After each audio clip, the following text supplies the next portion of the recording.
Cancer is the second leading cause of death for Americans. Whether it be a family member, a friend, or themselves, nearly everyone will experience cancer at some point in their lifetime. Despite this, as well as decades of expensive research, many people do not understand what cancer is and why we are unable to fully treat it. So, what is cancer and how has our understanding of this disease grown and contributed to treating it over time? In a healthy body, normal cells are capable of communicating with each other through signals that allow them to know when another cell is near or touching them. Once cells begin indicating that they are close together, cell division stops until it is needed again. Cancer occurs when these signaling mechanisms are lost. This is often caused by a genetic mutation in the machinery responsible for conducting this cell signaling. These mutations can arise from exposure to UV light, X-rays, and carcinogens such as cigarette smoke. However, these mutations can also happen spontaneously, and sometimes their exact cause is unknown. Once the cells have become cancerous, they begin to grow uncontrollably, forming a tumor. According to a paper published by the journal Cell in 2017, in certain types of cancers, the tumor cells can escape to the bloodstream and colonize a new site on the body. The cells then begin to form a new tumor through a process called metastasis.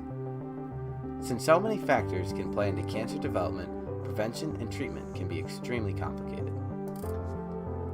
Through the past couple of decades, our understanding of cancer biology has grown greatly, and so has our ability to prevent and treat it. According to the National Institutes of Health, a few decades ago, cancer was only treated after it was detected, and the treatments weren't very effective. The commonly used methods were highly unspecific and had many negative side effects. Therefore, many patients with cancer would experience severely reduced qualities of life during their treatments, and the chance of them recovering was relatively low. Due to decades of expensive research, we are now using proactive approaches, and many of the therapies used are more specific to the affected area and generally safer and easier on the body. Depending on the type of cancer, 2 or more different therapies may be used as a part of the treatment plan. Today, the most common forms of cancer therapy are chemotherapy, radiation therapy, and surgery. Chemotherapy refers to the usage of drugs to kill cancerous cells. Radiation therapy entails using high doses of radiation to kill cancer cells and treat tumors.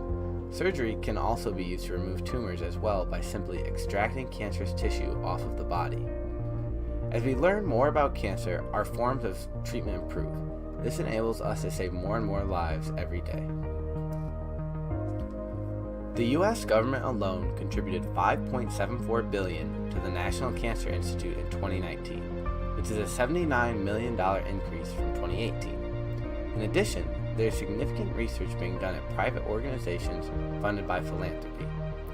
Endeavors to further our understanding of the development and progression of this disease will ensure that cancer treatments in the future will only get better as we learn more about the disease.